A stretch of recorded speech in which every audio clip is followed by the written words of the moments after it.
Well, hi everybody again, and welcome to Coffee with Craig. I'm Craig Hamilton Parker, a psychic medium, if you've not been here before. And I talk about all the things that are happening in the world and try to make some predictions about what are going to happen and try to give some psychic insights and cite my spiritual slant on how I think things should be in the world sometimes. We've sometimes heard opinions and thoughts and insights, hopefully. Well, today I'm going to talk about Iran and the crisis that's happening with Iran and Israel at the moment. And in particular, there's a war ahead, question mark. And what would possibly be the possible seeds of a possible peace in the Middle East region for the future? So I'm going to look at some of those things. We're doing this live today, so some of you will be able to sort of put comments a little bit later in the show. And don't forget, always put your comments at any time throughout this broadcast, because it's always interesting to see your points. We become a sort of a bit of a forum here for ideas.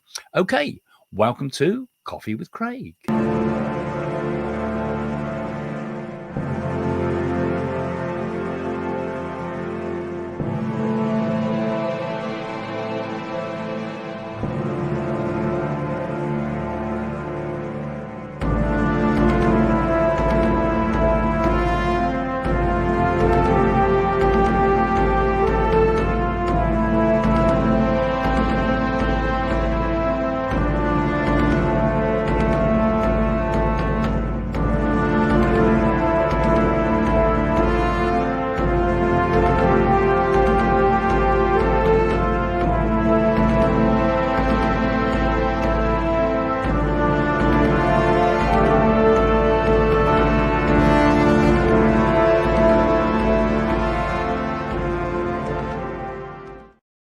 Well, hi again and welcome to the show.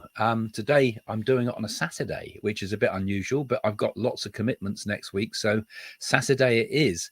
And one of my first thoughts about the what will happen in the future with the potential hit from Iran by Israel, which I've been talking about for a long time, is I get a feeling it might happen on a Saturday, on Shabbat, as it were, for the Jewish people. So that's a thought, not necessarily today, but I had that feeling, a Saturday attack on Iran, unexpected for it to come on a religious day from the Jewish point of view. So I've been talking about this for a long time. Someone in the comments recently said, I wish these psychic people would talk about things that aren't in the news, that they see ahead that just aren't in the news. Well, I've been talking about this for a long time. Actually, if you look at my videos going right back earlier, last year, for example, but the years before, I've been talking about a turning point that will come when the Iranian nuclear facilities are hit. And this is obviously one of the predictions I've already been making, and I feel that it is the time now coming up, and it's now, of course, in the news. So it's no psychic needs to tell you that, because the pundits will tell you that. But so let's see if I can give some thoughts about how I think this will develop, and what might be the future outcome of some of this. Well, first thing I want to share first off with you a dream I had. Actually, I know sometimes these dreams are an odd thing, but a lot of prophecy through time, particularly biblical prophecy and prophecy also in Islam as well. I mean, very powerful thing, dreams that Muhammad had and so forth, are said in prophecy through dreams. As I had a dream, and it came out of the blue, really, because I wasn't thinking about these things, even though obviously they're on my mind because I do these broadcasts. About a week ago, I suppose it was, I saw jets attacking. I was in a fighter plane in the dream with a pilot, and we were attacking Iran, and we were attacking the Iranian nuclear facilities, which were under a big mountain in this dream. And we were shot down and we were hit, and we had to crash land, and we got out. Well, I suppose we must have parachuted out. I didn't dream the parachuting bit, but the dream jumped, as dreams do, to walking with this pilot, looking to try to escape being captured. and we came across what was like a pillbox type thing, and we had to avoid that. So these are the details of the dream, but the essence of it is, I think this is first of all a prophecy, that I feel that the attack's imminent, because why would I dream it right now like that? A very vivid dream. Also, that pilot was trying to avoid being captured. So I see pilots being taken hostage, right? So there's a prediction for you. I'm seeing Israeli pilots being taken hostage. So this will happen even when the conflict happens. But my feeling is, I've been saying for a long time that there's going to be a call for this. And of course, it doesn't take a psychic to tell you that there's troubles there. And one of the things, of course, is the issues that are happening. I'm just looking for a picture I put up. Yeah, the issues that are happening with the Ayatollah, Khamenei, Khamenei, isn't it? I'll pronounce his names. I'm not done it, but there was a shot of him, wasn't there, holding a gun, in his broadcast, and that is a religious event, and I challenge anybody to show me any religious leader, particularly in modern times, holding a weapon, a gun in particular, at a time when you're doing a religious broadcast. So that's a thought I want to seed in a moment and talk about. Is Islam a religion or a political movement?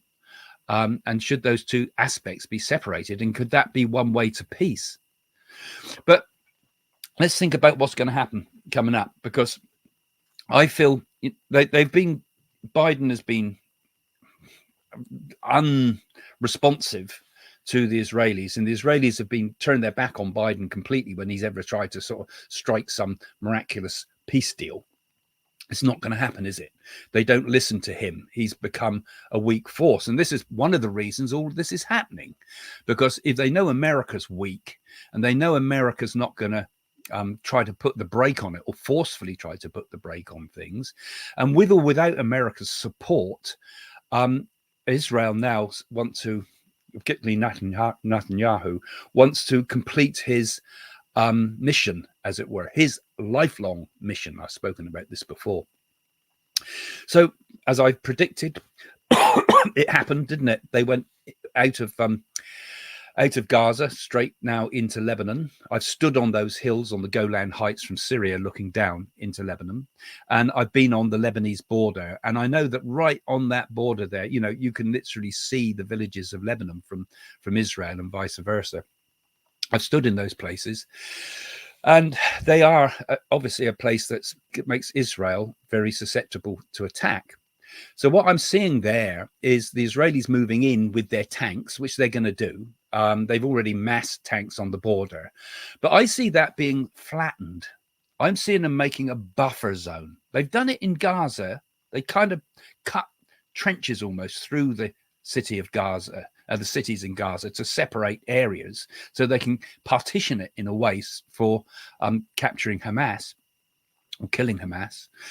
And I see a big area actually bulldozed. So I'm seeing Lebanon, the south of Lebanon, being bulldozed quite a few miles across to give a buffer zone, rather than try to occupy it, because it went totally wrong last time they tried to do this, to build a zone and perhaps mine it or something like that, or even have stations there that could shoot down any things coming across, so perhaps extend their Iron Dome, as they call it, their rocket sites along there. So just like they did with Gaza, with the Golan Heights, which were always part of Syria, and that's now become almost there because it's almost a military position.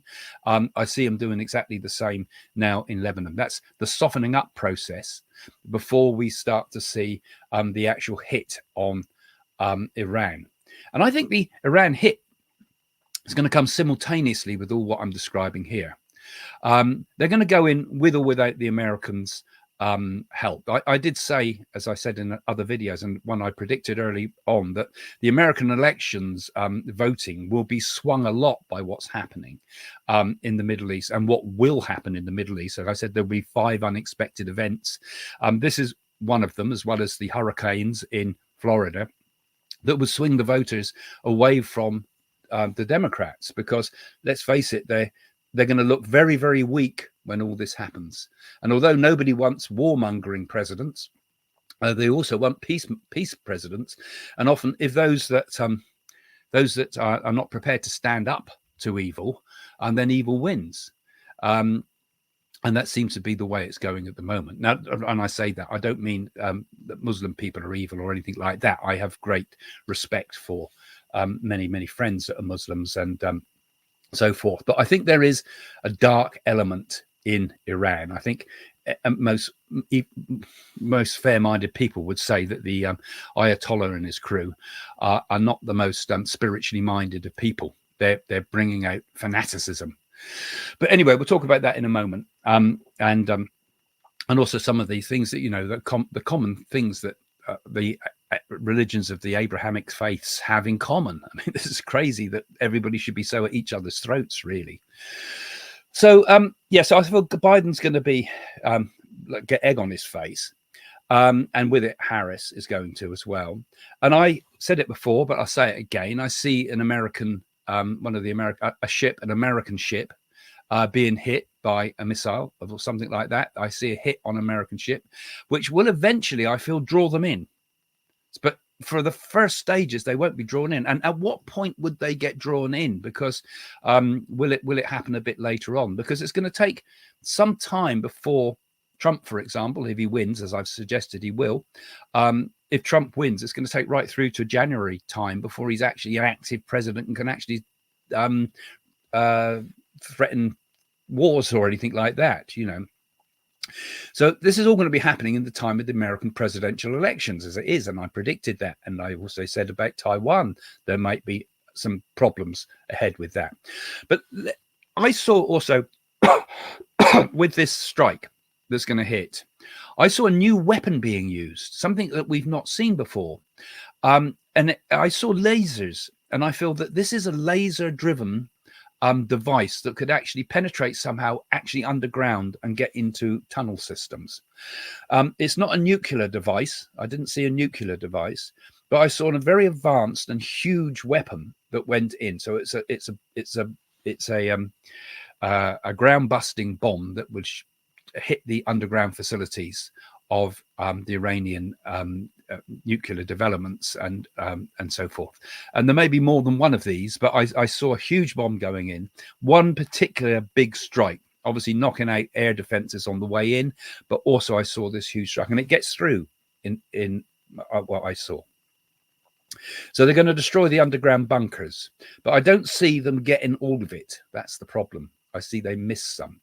And prior to this, there will be an enormous cyber hit on the nuclear facilities. Strangely enough, we've also got right now, which was another prediction I made, we've got a huge, great solar storm happening that's coming up shortly, which could knock out a lot of our telephones and things, they say. Could that be a good cloud to go under, a time to go under to hit Iran? Because it could knock out everybody's military hardware up to a point, but military, but the more advanced stuff might be able to overcome the less advanced stuff that Iran might have.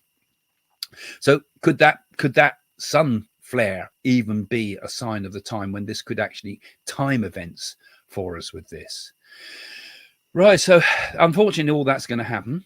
I also feel that in the coming months, perhaps October, November period, we're going to get, I saw 2 terrorist attacks on Europe, one in London and one in, I felt it was Paris. So I feel 2 terrorist attacks happening in Europe in October or November 2024. It's certainly soon. And again, I did talk about a terrorist attack some time ago in which I said I saw it on a sporting or musical event. So it's some gathering of people rather than something hitting a building or being let off in a street or something like that. I felt it was actually within some facility. So that is, again, I feel right now. So lots happening, lots of worrying things. And it's very difficult to see how they can ever stop these things, because I feel that it's on its way. But nonetheless, the future is not set. What I see is through a mirror darkly, or all seers and from the past must have the same problems. We can't see it all. Even the Naadis, there's questions of how predictions might turn out. I'll be talking about that in my workshops, if those of you are joining me soon. But nonetheless, we keep good thoughts for this, keep good thoughts for things, because I think karma has to find its way out for the world and as individuals, but it doesn't always have to be as bad as it needs to be. It can be lessened. It can be subdued a bit. So good positive thoughts towards Iran and Iranian people and the Muslims, good positive thoughts towards the Jews, good positive thoughts to all the people of that region, and good positive thoughts to think we're all mankind, we're all people, humankind, we're all people, all equally important, and all have an equal right to be on this earth. And that will help to bring it down a little bit. But, these events happen. Could they also be a turning point to make things better? Because I can't see any. Now, I'm going to talk a bit about ideas now, and I'd like to hear your comments as I talk about this later on, and also comments in the description below. I can't see any two-state solution ever working in Israel. Ultimately, that's the part of the problem. There's whole groups of people that do not want Israel to exist, full stop. We don't want you here, go, right? Now, that whole business about from the river to the sea, that suggests we push you out completely. And, that starts to become a problem, because obviously that's total intolerance. And my thoughts are that if you had a two-state solution, what would happen if in the West Bank you ended up with someone like Hamas in control, voted in, right? Arafat, for example, said, I never want to be a mayor. I want to be a leader. I don't want to be a mayor, right? So he wanted a separate state. They wanted a separate state. But could that ever work? I don't think so.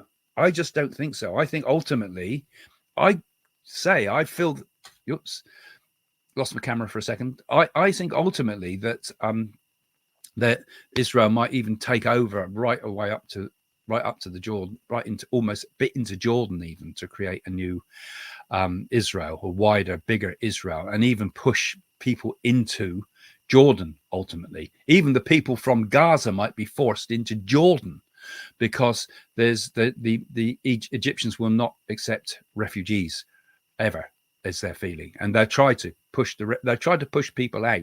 But ultimately, it works better if everybody can just get on, because there was a time. I mean, when I was in Israel in the 70s, I went there and as a student worked on the kibbutz for a year.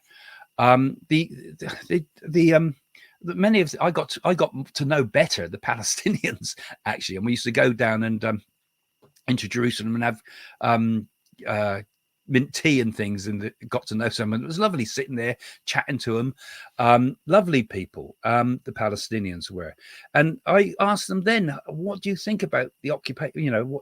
What do you think about this issues here? And at that time, the people I were with were saying that, well, actually, we're better off. We got more money now than we had before there was like this. And most people actually got on quite well. So I think there will be a time when all the people there will start to get on better. I mean, there was a time also, and there still is in India, where many of the Muslims and many of the Hindus get on well. The problem is when it starts to turn into an ideology, and it starts, and Islam in particular ceases to be a religion and starts to become a political force. We've had exactly the same problems in Western world, when the Catholic Church, instead of becoming the custodians of Christianity and the keepers of Christianity and the bringers of the peace and love and messages of Jesus, became a political force that started deciding what kings and queens and emperors could do. And that's when we had all the dark ages and all the troubles. And these still dark ages are upon us, because you shouldn't mix religion and politics. They're two separate things. Says me, mixing spirituality and politics at the moment as well. But when you start determining that, we believe this and that this law is religious law and this must be imposed upon you. And that's when it becomes dangerous. And that's what's happened in Iran, surely, with all those horrible images of a religious leader there, holding a gun as he talks. Can you imagine the Pope doing that? Can you imagine the Dalai Lama doing that? Can you imagine any religious leader holding a Kalashnikov or whatever it is at the time and giving a spiritual talk? I mean, it's ridiculous.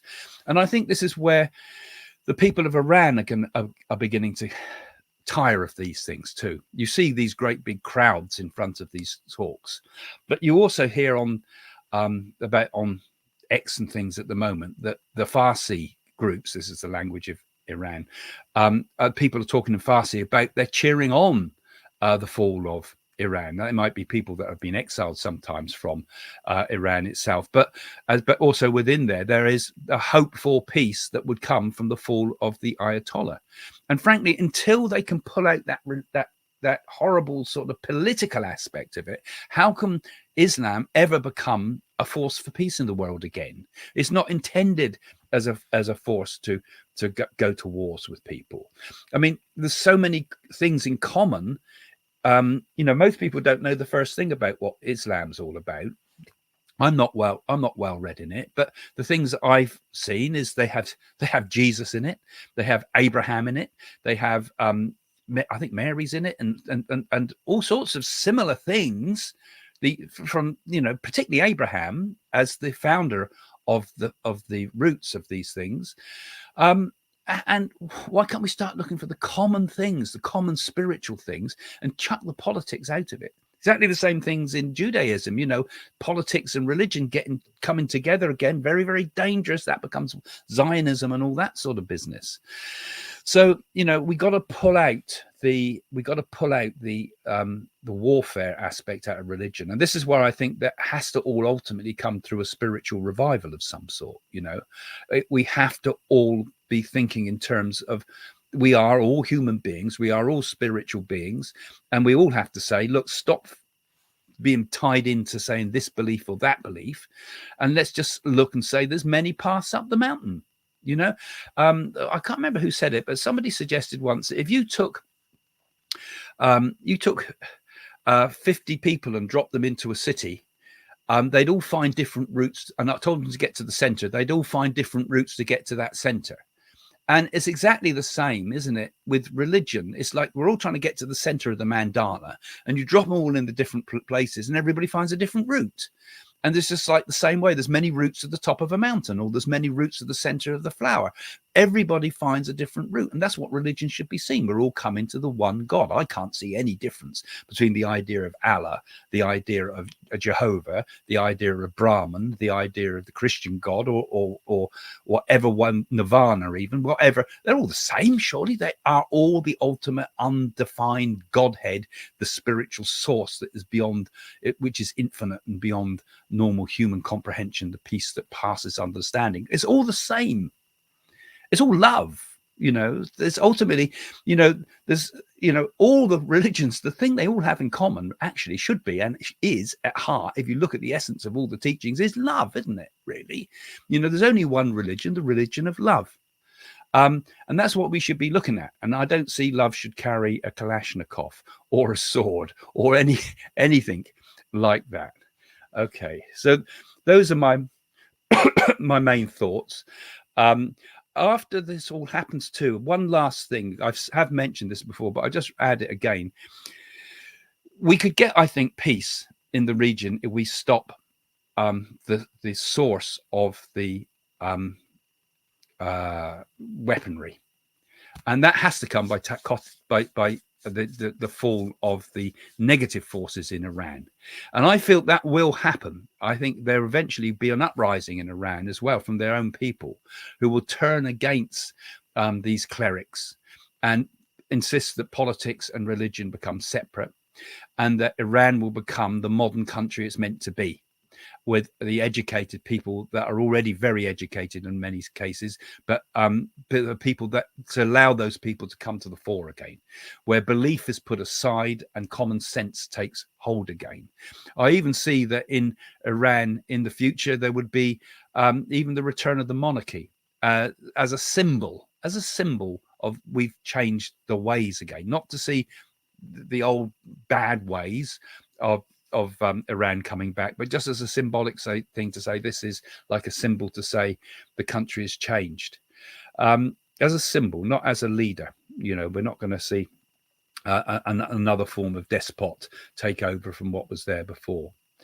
And you can't get rid of things like Hamas. They're not even based in Gaza. They're based in another Arab state. I can't remember which one, but the headquarters is not even in the war zones. It's somewhere else. You can never actually destroy an idea. This is where Israel's making their mistakes. I feel they think you can kill all the Hamas. You'll never kill all the Hamas. Another one will pop up just as you should knock them down. It's whack-a-mole, isn't it? that whole thing. But you can cut off the source of the weaponry so that they can't do so much harm, and then everybody's got to work together for peace and look at the common things between us. And I know there are many moves in the more moderate Arab world to try to bring this idea of the unity of the Abrahamic religions together. That Christianity, Judaism, and Islam all have the same common roots. And I think the way that is going to come about is I see also a kind of a cultural evolution in the Arab world. I see that there's going to be much more use of media, much more use of film, much more use of Western type films as well, to project ideas of unity. I think there's going to be quite a strong spiritual growth in the Arab world, and moderation to look for the things that are common between people rather than those things that divide us. Now, a lot of you probably think I'm very optimistic with that particular part, but I feel that will ultimately come. And it's not going to come in a few years or a few months. It's going to take a long time. It's going to take a long time, this. But I feel gradually, and particularly if we do see the fall of the regime, as I'm going to call it, in Iran. You could say it's a regime in Israel too, if you want. But I see the fall of the regime in Iran will cut off the lifeblood to Hamas, cut off the lifeblood to Hezbollah, cut off the negative armaments. And once that's gone, then these Iranian people can make a start, will modernize. And I feel it's almost as if they're almost let out, like an animal's been let out of a cage, and thank God we're free. And I feel it could almost be, I get the real celebrity idea that might come as a rebirth of culture, particularly in Iran in the near future. Okay, right. Now, I've said my bit. I'm sure you have a lot of thoughts about that. Do always put your comments if you come late. If you come after the live, put your comments in the bottom below for us, please, guys. I'm going to put up a little advert, and then I'm going to look at your comments of you live guys, the people coming in live now, and that'll give me a chance just to see what you've got there, star a few of them so I can pick out some of them. So put your questions in. I know you've been chatting amongst yourselves in the live feed there, so put a question, Q colon, and your questions, then I can spot them and I can grab them because it moves so quick. It's just me. I haven't got someone helping me today, and I'll have a look at that. And also, I've not put any members' questions up today, but always I really do appreciate it. Those of you that have become patrons, those of you that have become members of the YouTube channel, you've got the two things there. I put up extra videos and things like that, and I try to sort of ask you particularly for your questions. I've not put members' questions up today, but that helps as well. So thank you. So have a look. If you're thinking about supporting this channel, do have a look in the description, or do have a click on that YouTube button to become a YouTube member. Even if you just do a little bit, it really helps because it helps the channel and it means I can get more time. Like today, it's a Saturday, I'm doing this, right? Because I've got no time next week. Okay, so thank you for your help with that, guys. I'm going to stick an advert on now for you. All right, sorry, about one of my books, and I'll have a quick look at your questions while I'm doing that.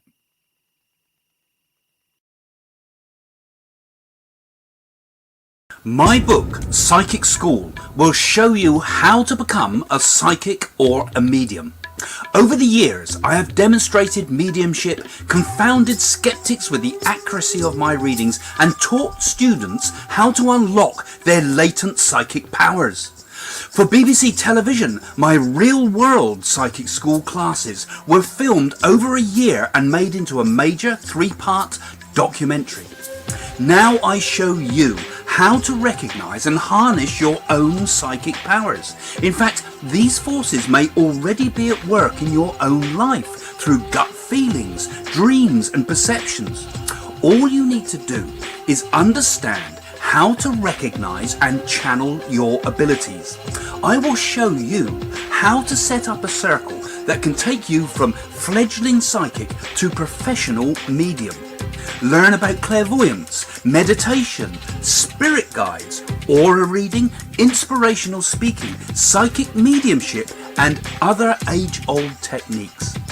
Open up to the spirituality within you and learn the rewards that can follow. Psychic School is available from Amazon or my website at psychics.co.uk.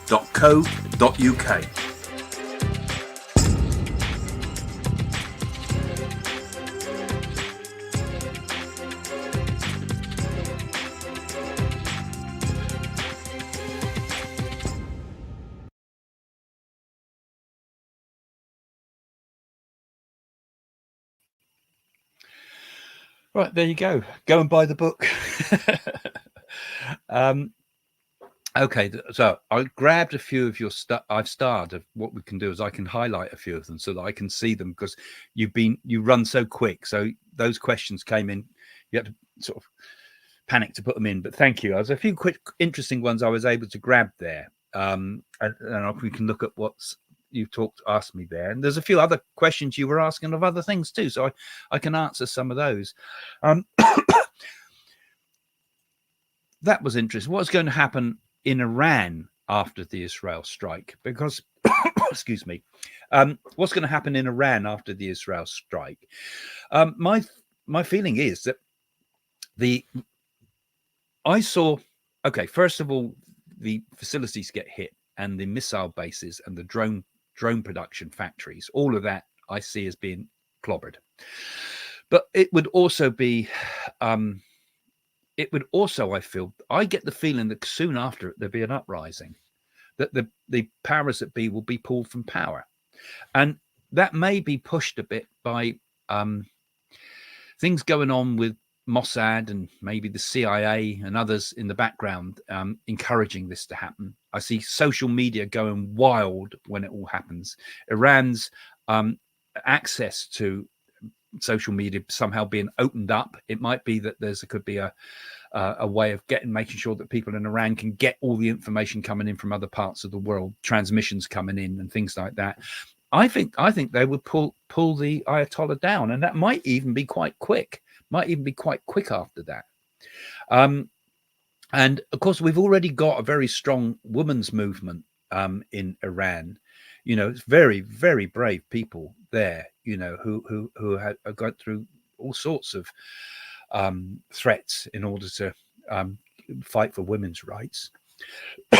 So I see all of that flaring up. And like I say, as I said, Zoe, I also feel it would even get to the point where we even eventually have the symbolic return of the monarchy. I say symbolic because it's a symbolic type of gesture. Maybe they just visit or something like that, or they go through the streets or something like that. There's something like that, a parade or something. I saw these yellow and red flags being flown. This was another dream I had before, and some of you have speculated upon what that means. I saw yellow and red flags flying in Iran. Maybe they changed their flag even to show a complete change in the country. So that's some of the thoughts on that. So let's have a look. Remove that one. Well, I don't think any, you're talking about, is the apocalypse, is the Bible accurate? Well, I don't think any religious text is accurate, really. I mean, the biblical questions of the apocalypse. If you look at things like Revelation, which could make a good video to do anyway, there's been lots of psychoanalysts and things that have looked at well, not psychoanalysts, analysts that have looked, psychological analysts that have looked at Revelation, and it does seem to be the writer, because the John of Revelations, for example, is not the same John that was the John that was one of Jesus's disciples. This is a different John that writes that, and that John was isolated. I'm not quite sure where he was. He was isolated on one of the Mediterranean islands, such, I don't know if it was Malta or somewhere like that, but he was pretty much away from the world. And a lot have speculated that what he was going through was a sort of a mental breakdown, and his hatred was not about the Antichrist. His hatred of the Antichrist was his hatred of Nero being expressed, and the 666 and so on was the numbers of Nero. So it was a call for the fall of Rome as opposed to the end of the world, but he saw it in this apocalyptic way. So nothing's accurate, you know, and how we interpret it. And the Bible in particular, you see, there was the Council of Corinth and the Council of Nicaea that came around about 500 years after the death of Jesus. I think I'm about right with that, with the timing. I'm not quite. Correct me if I'm wrong in the comments, guys. I might have some of this things right, but they basically went. There was more than one Bible at that time. There was all these other chapters to the Bible. There was the one was the Testament of Judas, for example, was taken out of the Bible. There was testaments for all of the disciples of Jesus. So there was multiple ones in there, you know. So they thought, well, we can't have all this. We have to take some of it out. We have to make it clear and simple. So they kept just the Gospels that we've got. And that was all they kept. And if you look at all the Gospels, for example, they're all contradictory. Some of them don't mention the resurrection, for example. So stuff was being put in as well and taken out. St. Paul, for example, was he was Roman, of course, who'd had his conversion. And he'd been brought up in the Roman traditions, which would have mainly been Mithraism. Which believed in a Messiah, which believed in a resurrection, which believed in the anointment. All those ideas were kind of brought in. You could argue this, I'm sure some of you disagree, but brought in by Paul. And the religion was completely changed. And if you look at the original teachings of Christianity, and we look at things like the Dead Sea Scrolls and things like that, you'll see that there's so many things that are contradictory, so many question marks. So the Bible we have was written by man. It wasn't written by God, just as all the holy texts of the world have been written by men, not by, they might be divinely inspired, you could say, but someone has to write it, don't they? And I think we have to look at it like that, and we have to question, is it accurate? Nothing's accurate in terms of these things. That's why I always say we must use our personal experience of the world. What do we know to be true? Don't be told by other people what truth is. However holy, whatever books you follow, whatever religion you follow, take it all and absorb it and find the essence and look behind the men that wrote it and see if you can go to the boss. And when I say that, go to the boss, get direct experience of the Godhead. Discover your own spiritual awakening, not this supposed sometimes spiritual awakening of others, or the misunderstanding of these things. And you can look at all the religions of the world. The original teachings get lost once people get hold of it, Anyway, that's myself. So, no, not really. You have to take it from that point of view. So that's gone. Same when you say about the 3 days of darkness. This is again biblical references here you're making, isn't it? And I think I don't see a nuclear war there. I mean, it's going to be bad. You can hit a nuclear station, but I don't see I don't feel as if we're going to see nuclear exchange. I think we will overcome that. And like I say, with everything, there's always the potential there. It's a bit like with the teachings I teach with the Naadi. So it can predict the future with incredible accuracy. And yet, for example, the Naadi leaves, when we consult some of these are not the ones that I've got on the site, but the higher Naadi leaves, there's multiple levels to the Naadis. The deeper teachings of it, when you use the leaves and it gives a prediction, when the prediction's been made and the remedy's been done, the words on the leaf disappear, and they disappear in front of people's eyes. So what have you done? You've changed the future. And we can all do that. And I feel that we are in control of the future, all of us collectively, and both in the world and in our own lives. So there's a lot of food for thought. There is the free will, is the power to change the future in ourselves. So thank you for that one. And so let's see.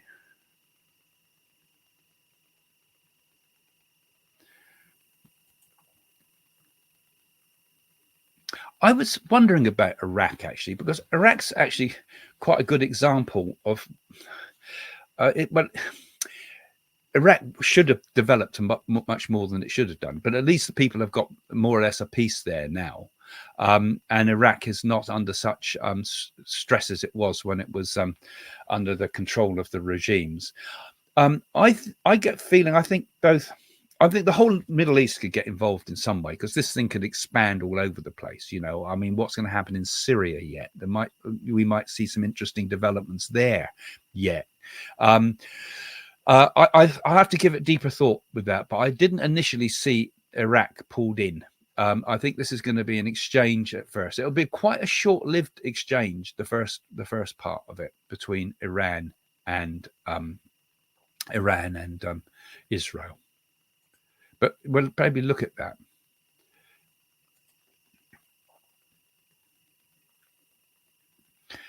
Well, like I say, I think it will be kind of short-lived in some respects. I mean, no war's short-lived. I mean, these wars like Ukraine drag on for forever, the consequences of the war.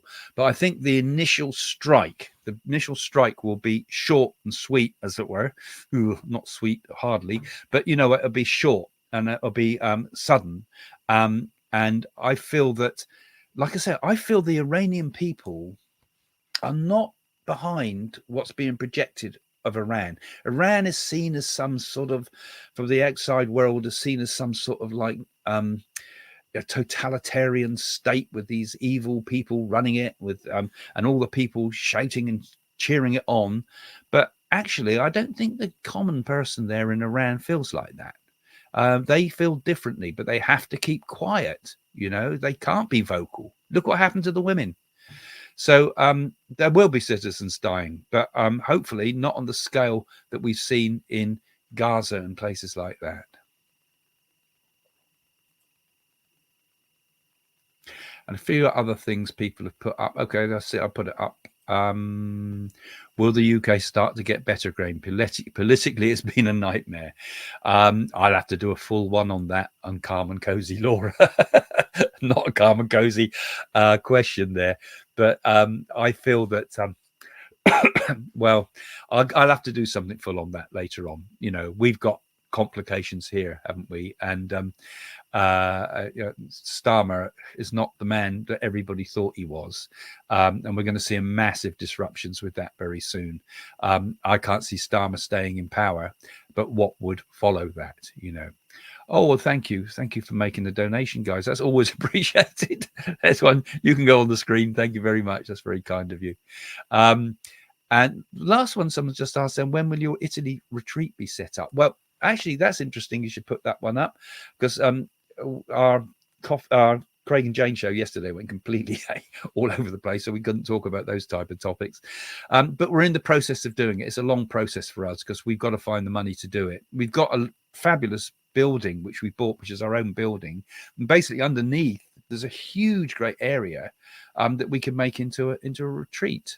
So, and we don't have to stay in our place, because all around there's fabulous bed and breakfasts and hotels and Airbnbs with all original lovely Italian villages, and yeah, I'm sure we don't have to host everybody, just come there for the workshops and things.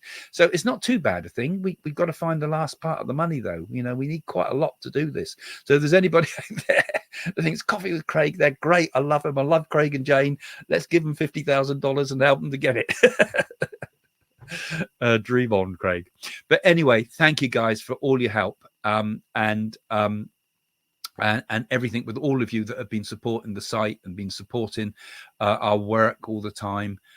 It's been so good of you all. You've been really, really helpful with helping us. I'm trying to get this off the screen. Hang on. Is that gone? I can't see it now. You're stuck on my screen, unfortunately. I'll leave your one on there instead. No, it won't go. Sorry, I can't get it off the screen. Okay. Anyway, thank you guys for joining us today. And thank you for being part of the show. Thank you for joining me live. And don't forget, put your comments. And every time you come online and watch my videos, always, if you can remember, give me a thumbs up. I know you like the show, but it helps that dreaded algorithm. Okay. See you soon, guys. Bye for now.